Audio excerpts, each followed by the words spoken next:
Hello. Chapter Resistance Training, Programming and Progression. Same chapter. इसमें हमारे पास topic है training variables बोल सकते हो या कंपोनेंट बोल सकते हो या फैक्टर्स बोल सकते हैं जो क्या करते हैं, जो इन्फ्लुएंस करते हैं या अफेक्ट करते हैं स्ट्रेंथ डेवलपमेंट को. ठीक है. पांचवा फैक्टर कौन सा था? पांचवा फैक्टर है वॉल्यूम. वॉल्यूम का मतलब क्या होता है? वॉल्यूम बोल सकते हो या ट्रेनिंग वॉल्यूम बोल सकते हो. ट्रेनिंग वॉल्यूम या वॉल्यूम का मतलब होता है हर एक रेजिस्टेंस सेशन में सर्टेन अमाउंट ऑफ वर्क जो होता है वो कहलाता है वॉल्यूम. ठीक है. वॉल्यूम कैलकुलेट करने का तरीका है, दो तरीके से वॉल्यूम को कैलकुलेट किया जा सकता है. नंबर वन होता है रेपिटेशन वॉल्यूम. रेपिटेशन वॉल्यूम में आता है, इसका फॉर्मूला है सेट्स इनटू रेपिटेशन. सपोज अगर सेट्स है 3 और रेपिटेशन है 10 तो कितना हो गया आपका रेपिटेशन वॉल्यूम? कितना है? 30. ठीक है. एक दूसरा तरीका है जैसे लोड वॉल्यूम बोलते हैं. लोड वॉल्यूम में क्या आएगा? Weight load into sets into repetition. Suppose अगर वेट लोड जो है 10 kg है और 3 सेट्स है और रेपिटेशन 10 है तो कितना आ गया? 300. ये क्या आया? ये है आपका लोड वॉल्यूम. अब देखो ट्रेनिंग वॉल्यूम हो गया, ट्रेनिंग इंटेंसिटी हो गया, वो क्या होनी चाहिए? वो वेरी करनी चाहिए टाइम टू टाइम. ठीक है. क्यों? क्योंकि हमारी बॉडी जो है उसको मतलब जो हमारी बॉडी जो है उसे अडेप्ट कर पाए. अडेप्ट करने का मतलब क्या है? अगर सोचो ट्रेनिंग इंटेंसिटी हो गया या ट्रेनिंग वॉल्यूम हो गया, अगर वो सेम रहेगा, अगर उसमें कुछ वेरिएशन नहीं होगा तो क्या होगा? बॉडी क्या करेगी? एक टाइम के बाद क्या करेगी? प्लेट्यू में आ जाएगी. प्लेट्यू का मतलब है जहां पर आपकी जो परफॉर्मेंस होगी वो क्या होगी? स्टैग्नेंट हो जाएगी. ठीक है. कोई भी चेंजेस नहीं आएगा. इसलिए ट्रेनिंग वॉल्यूम हो गया या ट्रेनिंग इंटेंसिटी जो है वो क्या वो टाइम टू टाइम जो होते है वेरी करनी चाहिए. अब देखो डिफरेंट गोल्स के लिए ट्रेनिंग वॉल्यूम कैसे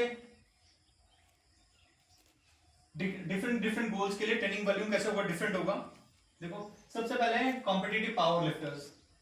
कॉम्पिटिटिव पावर लिफ्टर्स का मेन क्या एम क्या होता है, ये फोकस क्या होता है? उनका मेन एम या फोकस होता है वो हमेशा वो मसल्स को रिक्रूट कर पाए जो पावर को जनरेट करने में क्या कर सकते हैं? हेल्प करते हैं. या आप बोल सकते हो पावर लिफ्टर का मेन फोकस होता है वो मसल फाइबर को रिक्रूट करने का या उन मसल फाइबर को रिक्रूट करने का जो क्या करते हैं? जो पावर जनरेट करते हैं, higher amount of force. Power का मतलब क्या हो गया? Higher amount of force. तो सोचो अब जब force higher amount of force होगी, ठीक है, हायर अमाउंट ऑफ फोर्स या मसल फाइबर जो होंगे जिनका कैपेसिटी जो होगा वो पावर के लिए होगा, तो कौन से मसल फाइबर हुए? वो फास्ट ट्विच मसल्स फाइबर हो गए. अब उनका कॉम्पिटिटिव पावर लिफ्टर्स का मेन फोकस है क्या? पावर को जनरेट करना या हायर अमाउंट ऑफ फोर्स को जनरेट करना. तो क्या होगा इनका जो वॉल्यूम होगा क्या होगा? लोअर लेवल पे होगा, क्योंकि यहां पर क्या है? यहां पर इंटेंसिटी बहुत ज्यादा होगी. ठीक है. इंटेंसिटी ज्यादा होगी तो वॉल्यूम क्या होगा? वॉल्यूम कम होगा. इस एग्जांपल के लिए अगर उनका मतलब सेट्स जो है आप इसे बोल सकते हो वॉल्यूम क्या है? 3 to 5 का सेट्स होगा और रेपिटेशन कितने होंगे? 1 या 2. ठीक है. जो मल्टीपल पावर इवेंट की होती है उसमें 3 से 5 सेट्स होंगे और रेपिटेशन कितने होंगे? 3 से 5. ठीक है. मैंने बताया कॉम्पिटिटिव पावर लिफ्टर्स जो होते हैं इनका मेन फोकस होता है उन मसल फाइबर को रिक्रूट करने का या उन मसल फाइबर को इस्तेमाल करने का या स्टिमुलेट करने का जो क्या करते हैं? हायर अमाउंट ऑफ फोर्स को जनरेट करते हैं. तो इनका जो ट्रेनिंग वॉल्यूम होगा वो क्या होगा? लो होगा. ठीक है. यानी कि लो होने का मतलब है इनके जो रेपिटेशन होंगे वो क्या होंगे? कम होंगे. नंबर ऑफ रेपिटेशन क्या होंगे? कम होंगे और सेट्स भी कम होंगे. दूसरा है कॉम्पिटिटिव बॉडी बिल्डर्स. अब कॉम्पिटिटिव बॉडी बिल्डर्स का देखो मेन फोकस क्या होता है? उनका मेन फोकस होता है मसल हाइपरट्रॉफी. यानी कि वो इस तरह की एक्सरसाइज करते हैं या इस तरह का प्रोग्राम वो डिजाइन करते हैं, उनके लिए इस तरह का प्रोग्राम डिजाइन किया जाता है जहां पर वो क्या कर सकते हैं? मसल फाइबर को या मसल हाइपरट्रॉफी को स्टिमुलेट किया जा सके. ठीक है. मसल हाइपरट्रॉफी को स्टिमुलेट करने का मतलब क्या है? ज्यादा से ज्यादा टाइम जो होगा उनका मसल जो है वो अंडर टेंशन रहे. अंडर टेंशन का मतलब है कि इसमें क्या होगा? रैप रेंज बहुत ज्यादा होगी. जब रैप रेंज ज्यादा होगी तो सोचो जो आपका वॉल्यूम सेशन होगा यानी कि जो ट्रेनिंग सेशन होगा वो हायर लेवल पे वॉल्यूम होगा, क्योंकि यहां पर क्या है? यहां पर पावर जनरेट की बात नहीं हो रही है. यहां पर ये है कि मसल्स कितनी देर तक का अंडर टेंशन रहे. तो यहां पर क्या होगा? यहाँ पर इंटेंसिटी जो है काफी हद तक लो या मॉडरेट लेवल पे होगी। तो जब लो और मॉडरेट लेवल पे इंटेंसिटी होगी तो सोचो जो सेशन होगा वो हायर वॉल्यूम वाला सेशन होगा, ठीक है। जैसे सपोज अगर इनके सेट्स हुए 3 से 6 सेट्स हुए और रेपिटेशन कितने होने चाहिए इनकी, आइडियली रेपिटेशन इनके 6 से 12 रेपिटेशन होने चाहिए। आगे है एस यानी कि अमेरिकन काउंसिल ऑन एक्सरसाइज क्या रिकमेंड करता है, ट्रेनिंग वॉल्यूम क्या बेस्ड ऑन ट्रेनिंग गोल्स, यानी कि ट्रेनिंग गोल्स के हिसाब से आपका ट्रेनिंग वॉल्यूम क्या क्या होना चाहिए, ये इसकी रिकमेंडेशन क्या है। अगर आपका ट्रेनिंग गोल जो है जनरल फिटनेस है, जनरल मसल फिटनेस है, तो उसमें सेट्स कितने होने चाहिए, ये रिकमेंड करता है 1 से 2 सेट्स, और रेपिटेशन कितने होने चाहिए 8 से 15 रेपिटेशन। किसके लिए, उन लोगों के लिए जो लोग या आपके बिगनर लेवल पे हैं या जो जनरल मसल फिटनेस, जिनका गोल जो क्या है, ट्रेनिंग गोल क्या है, जनरल मसल्स फिटनेस का। दूसरा है अगर आपके क्लाइंट का ये एक्सरसाइजेस को भी है, उसका अगर गोल है मसल इंड्योरेंस या मस्कुलर इंड्योरेंस, तो उसका सेट्स कितने होने चाहिए, इसकी रिकमेंडेशन क्या है 2 से 3 सेट्स, और रैप रेंज की होनी चाहिए, रैप रेंज होनी चाहिए इसकी 12 से ज्यादा, 12 या 12 से ज्यादा। अगर क्लाइंट जिसका गोल क्या है हाइपरट्रॉफी को स्टिमुलेट करने का या मसल हाइपरट्रॉफी, तो उनका रैप रेंज, उनका सेट्स होना चाहिए 3 से 6 सेट्स होने चाहिए, और रैप रेंज कितना होना चाहिए 6 से 12। ठीक है, इसमें एक चीज समझने वाली बात है, 6 से 12 का मतलब ये नहीं है कि वो वेट लें या वो रेजिस्टेंस लोड लें या ट्रेनिंग लोड लें जिसमें 6 से 12 रेपिटेशन करता है, बल्कि उनको वो वेट लेना चाहिए या वो रेजिस्टेंस इस्तेमाल करनी चाहिए जिसमें उन्हें 6 से 12 रेप रेंज निकालना एक क्या हो, चैलेंजिंग हो। ठीक है, चैलेंजिंग हो, है ना। ठीक है, आगे है वो क्लाइंट जिनका गोल जो है मस्कुलर स्ट्रेंथ है या मसल स्ट्रेंथ को बिल्ड करने का है, उनका सेट्स होना चाहिए 2 से 6, और रेप रेंज कितना होना चाहिए, रेप रेंज होना चाहिए उनका 6 के बराबर या 6 तक का, 6 से, ठीक है। कितना होना चाहिए उनका मसल जो स्ट्रेंथ, जिन क्लाइंट्स का गोल जो है मसल स्ट्रेंथ है, उनके रेप रेंज कितने होने चाहिए, उनके सेट्स होने चाहिए 2 से 6, और वो कितना करे, मैक्स टू मैक्स कितना 6 रेपिटेशन। क्योंकि यहां पर क्या है, यहां पर उनको उन मसल फाइबर को रिक्रूट करना है जो कि क्या करे, जो कि स्ट्रेंथ को क्या करे, प्रोवाइड करे, या स्ट्रेंथ को रिक्रूट करे, मतलब स्ट्रेंथ जहां पर, मतलब बोलने का मतलब यह है यहां पर उन लोगों का गोल, जिन लोगों का गोल जो है मस्कुलर स्ट्रेंथ को बिल्ड करने का है, उनके सेट्स होने चाहिए 2 से 6, और रेप रेंज होनी चाहिए उनकी कितनी, मैक्स टू मैक्स 6। ठीक है, आगे है पावर। जिन लोगों का गोल या जिन क्लाइंट्स का गोल जो है वो पावर को बिल्ड करने का है, अगर उनका सिंगल एफर्ट इवेंट जो है तो उसमें सेट्स होने चाहिए 3 से 5, और रेप रेंज कितनी होनी चाहिए 1 या 2। ठीक है, ये जनरली क्या करते हैं, ये 1 RM को हिट करते हैं, ठीक है, 1 रैप मैक्सिमम को। अगर मल्टीपल एफर्ट इवेंट है तो इसमें भी सेट्स 3 से 5 होने चाहिए, और रेपिटेशन भी कितने होने चाहिए 3 से 5। ठीक है, तो ये सारा जो टेबल है ये काफी हद तक बेस्ड है उन ट्रेनिंग गोल्स पे, यानी कि ट्रेनिंग वॉल्यूम कितना होना चाहिए अकॉर्डिंग क्या है ट्रेनिंग गोल्स के हिसाब से। जनरल फिटनेस का मैंने बताया सेट्स होने चाहिए 1 से 2, रेपिटेशन होनी चाहिए 8 से 15। अगर गोल है मस्कुलर एंड्योरेंस का या मसल्स को इंड्योर करने का, तो सेट्स होने चाहिए 2 से 3, और रेप रेंज होनी चाहिए 12 से ज्यादा, 12 या 12 से ज्यादा। अगर आपके पास वो क्लाइंट्स है जो कि बॉडी बिल्डिंग करते हैं, या वो क्लाइंट्स है जो मस्कुलर हाइपरट्रॉफी को स्टिमुलेट करना चाहते हैं, या मसल हाइपरट्रॉफी करना चाहते हैं, तो उनका जो सेट्स होगा, उनका सेट्स होगा 3 से 6, ठीक है, और रेपिटेशन कितनी होनी चाहिए 6 से 12। अगर आपके पास क्लाइंट्स ऐसे हैं जो मस्कुलर स्ट्रेंथ को बिल्ड करना चाहते हैं, तो यहां पर क्या होगा, मसल स्ट्रेंथ बिल्ड करने के लिए क्या होंगी, आपकी रेप रेंज होगी वो कम होगी। रेप रेंज कितनी होगी, मैक्स टू मैक्स 6 होंगी, क्योंकि यहां पर क्या होगा, लोड जो होगा वो ज्यादा होगा। जब लोड ज्यादा होगा रेपिटेशन कम होगा, ठीक है, या आप सोच सकते हो ट्रेनिंग वॉल्यूम कम होगा, और सेट्स कितने होंगे 2 से 6। अगर आपके पास क्लाइंट्स ऐसे हैं जिनका एम या गोल जो है पावर का है, अगर सिंगल एफर्ट इवेंट है तो 3 से 5 सेट्स होने चाहिए, रेप रेंज होनी चाहिए 1 से 2। अगर मल्टीपल एफर्ट इवेंट है, क्योंकि मल्टीपल एफर्ट इवेंट में क्या होगा, इंटेंसिटी थोड़ी कम होगी सिंगल एफर्ट इवेंट की कंपैरिजन में। तो यहाँ पर क्या होगा, यहाँ पर भी सेट्स उनके 3 से 5 होंगे और रेप रेंज कितनी होगी, यहाँ पर रेप रेंज थोड़ी बढ़ जाएगी क्योंकि ये मल्टीपल एफर्ट इवेंट है। ठीक है, तो मल्टीपल एफर्ट इवेंट में क्या होता होगा, आपके रेप रेंज जो होगी 3 से 5 हो जाएगी। Chapter register training, programming and progression. Topic हमारे पास है training variables and strength development. Training variables का मतलब है कि कौन कौन से ऐसे फैक्टर्स हैं या कंपोनेंट्स हैं जो क्या करते हैं, rate and degree of strength development को क्या करते हैं, इफेक्ट करते हैं। इससे पहले हमने 4 कर लिए थे, ये 5वां है इंटेंसिटी। इंटेंसिटी को या ट्रेनिंग इंटेंसिटी को डिफाइन करने के 2 तरीके हैं। ठीक है, इसमें जो एक्सपर्ट्स हैं वो डिवाइडेड है। ठीक है, कुछ एक्सपर्ट्स ऐसे हैं जिनका मानना है कि आप एक्सरसाइज बाउट में जो आपने मैक्सिमम रेजिस्टेंस लिया है, ठीक है, और जो किसके इक्वल हो, 1 RM के इक्वल हो, यानी कि एक्सरसाइज करते समय आपने वो वेट लिया है या वो रेजिस्टेंस इस्तेमाल करिए जहां पर आप क्या परफॉर्म कर पाओ, सिर्फ 1 RM यानी कि 1 रैप मैक्सिमम, और उसके अलावा कोई एडिशनल जो रेपिटेशन है वो परफॉर्म ना हो पाए। फॉर एग्जांपल, अगर आप बेंच प्रेस करते समय 100 kg का बेंच प्रेस करते हो और उसका 1 RM लगाते हो, 1 RM लगाने का मतलब है कि इसमें दूसरा रेपिटेशन नहीं निकल रहा या दूसरा रेपिटेशन नहीं कर पा रहा, तो क्या होगा, आपका 100 kg बेंच जो होगी वो क्या होगी, 1 RM।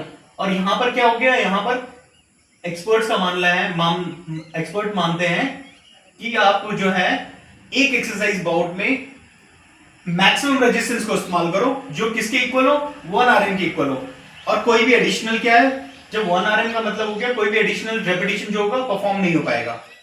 ठीक है, उसको बोलते हैं हायर इंटेंसिटी। ठीक है, दूसरा है, दूसरे एक्सपर्ट्स हैं जो इससे बिल्कुल डिफरेंट है। इनका मानना है कि आप वेट उतना लो, ठीक है, वेट सपोज आपने बेंच प्रेस किया, बेंच प्रेस में आपने वेट लिया 20 kg, ठीक है, अब 20 kg के आपने उतने रेपिटेशन परफॉर्म किए जहां पर क्या होगा, मसल फटीग हो जाएगा। मसल फटीग का मतलब क्या है, यहां पर कोई भी एक्स्ट्रा रेपिटेशन क्या होगा, उसके बाद परफॉर्म नहीं कर सकता। सपोज आपने 20 kg का बेंच प्रेस किया और उसके रेपिटेशन लगा लिए 40 रेप्स हो गया। अब 40 से 41 पे जैसे गए, यहां पर क्या होगा, 41 कंप्लीट नहीं हो पाया, तो यहां पर क्या होगा, यहां पर जो 40 kg होगा, 40 रेपिटेशन होगा 20 kg की बेंच प्रेस का, वो क्या होगा, ये हायर रेपिटेशन हो जाएगा, क्योंकि क्या हुआ, जैसे 40 पे आया वो क्या हो गया, आपकी मसल फटीग हो गई।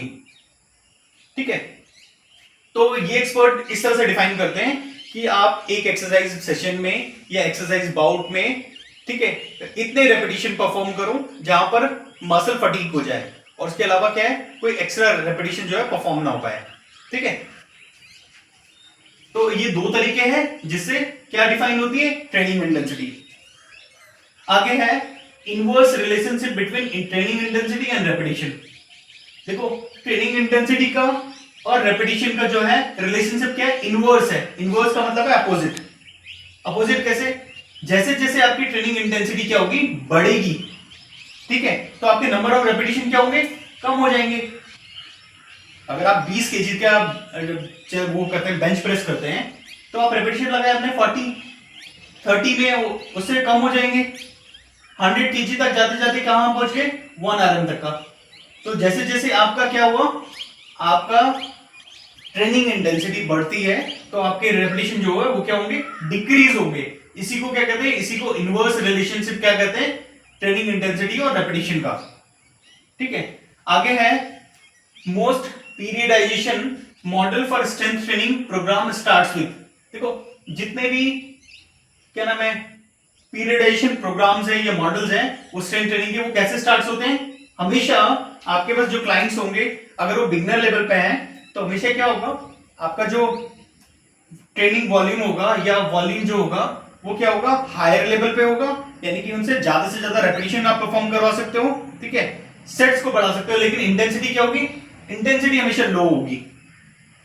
न्यू क्लाइंट्स के साथ में हमेशा इंटेंसिटी लो होगी, अब मैंने बताया जब इंटेंसिटी लो होगी तो आपका वॉल्यूम क्या होगा, वॉल्यूम हायर लेवल पे होगा। ठीक है, उसको प्रोग्रेस कर सकते हो आप। जब क्लाइंट्स आपके पास थोड़े लंबे टाइम से वर्कआउट करने लगेगा तो आप प्रोग्रेस कैसे कर सकते हो, उसको पीरियडाइज कैसे कर सकते हो, वॉल्यूम को आप मॉडरेट लेवल पे कर सकते हो और थोड़ा इंटेंसिटी को भी क्या कर सकते हैं, बढ़ा सकते हो।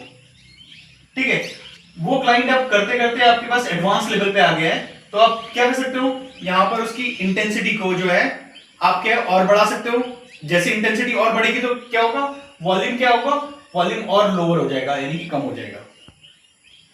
तो जितने भी पीरियडाइजेशन प्रोग्राम्स हैं या मॉडल्स हैं स्ट्रेंथ ट्रेनिंग के, हमेशा एक्सेस से स्टार्ट होंगे, वॉल्यूम उनका हायर होगा, इंटेंसिटी हमेशा क्या होगी, लोअर होगी। फिर आप प्रोग्रेस कर सकते हो मॉडरेट वॉल्यूम और मॉडरेट इंटेंसिटी के साथ में। फिर आप उसको प्रोग्रेस और कैसे कर सकते हो, इंटेंसिटी को और बढ़ा के और जो आपका वॉल्यूम होगा उसको और नीचे ला के। ठीक है, इस तरह से आप क्या कर सकते हो, इस तरह से आप पीरियडाइज कर सकते हो। आगे है इंटेंसिटी में एक एक्सरसाइज प्रोग्राम, किसके लिए, नोवाइस क्लाइंट के लिए। नोवाइस क्लाइंट का मतलब है जो लोग रेजिस्टेंस ट्रेनिंग के लिए नए हैं या बिगनर्स है, वो हमेशा उनको स्टार्ट किससे करना है, उनको स्टार्ट करना है हमेशा लो इंटेंसिटी से। लो इंटेंसिटी से क्या, लो इंटेंसिटी की एक्सरसाइज से क्या इंश्योर करेंगे, वो इंश्योर करेंगे कि वो एक्सरसाइज को पेनफुल और अनकंफर्टेबल जो है वो परसीव ना कर पाए। ठीक है, अगर सपोज आपके पास कोई नया क्लाइंट आता है, नोवाइस क्लाइंट आता है या बिगनर क्लाइंट आता है, अगर आप उसकी इंटेंसिटी को बहुत ज्यादा ऊपर रखोगे या इंटेंसिटी बढ़ा दोगे एक्सरसाइज सेशन की, तो क्या होगा, उसके लिए क्या होगा, एक्सरसाइज में जो ट्रेनिंग स्ट्रेस होगा या आप बोल सकते हो पेनफुल जो पेन बियर करेगा और क्या करेगा, वो काफी हद तक अनकंफर्टेबल फील करेगा। किसकी वजह से, ट्रेनिंग इंटेंसिटी की वजह से। तो इसलिए अगर आपके पास जो है, अगर क्लाइंट जो है वो क्या है, नोवाइस है यानी कि बिगनर लेवल पे है या अभी अभी नया है, किसके लिए, रेजिस्टेंस ट्रेनिंग के लिए, तो हमेशा क्या होगा, हमेशा इस तरह का प्रोग्राम डिजाइन करना है जो कि क्या होगा, उसका इंटेंसिटी लोअर लेवल पे हो। उससे क्या होगा, उससे वो एक्सरसाइज को पेनफुल और अनकंफर्टेबल परसीव नहीं कर पाएगा। ठीक है, क्योंकि क्या होगा, एक्सरसाइज जो है हायर इंटेंसिटी के साथ में क्या करती है, वो डोम्स क्रिएट करती है। डोम्स का मतलब होता है DOMS, डोम्स का मतलब होता है डिलेड ऑनसेट मसल सोरनेस। ठीक है, इससे रिलेटेड क्वेश्चंस आते हैं इसमें। ठीक है, ये चैप्टर भी बहुत इंपॉर्टेंट है। डोम्स का मतलब क्या है, डोम्स का मतलब है delayed onset muscle soreness. Suppose अगर आपने इंटेंसिटी बहुत हायर लेवल पर करी तो क्या होगा, उसकी जो मसल सोरनेस होगी वो काफी लंबा टाइम ले सकती है। किसके लिए, सोरनेस कम होने की वजह से, सोरनेस कम होने में जो होगा वो काफी लंबा टाइम लेगी। ठीक है, तो नया क्लाइंट है और अगर आप उसको हायर इंटेंसिटी की एक्सरसाइज दोगे तो क्या हायर इंटेंसिटी की एक्सरसाइज क्या कॉज कर सकती है, वो डोम्स क्रिएट कर सकती है। डोम्स का मतलब है जो उसकी सोरनेस है या मसल सोरनेस है वो क्या करेगी, वो काफी टाइम लेगी ठीक होने में, और वो क्या इंपैक्ट कर सकती है। सोचो अगर आपके नया क्लाइंट है और आपने हायर इंटेंसिटी के साथ उसे एक्सरसाइज दी और उसकी सोरनेस बहुत बढ़ गई तो क्या होगा, वो काफी हद तक इरेगुलर हो सकता है या भी हो सकता है एक्सरसाइज को स्किप कर दे। ठीक है, तो हमेशा नए क्लाइंट के साथ में ये इंश्योर करना है कि उसकी जो इंटेंसिटी का लेवल हो बहुत लोअर लेवल पे हो और उसे ग्रेजुअली धीरे धीरे करके आप प्रोग्रेस कर सकते हो।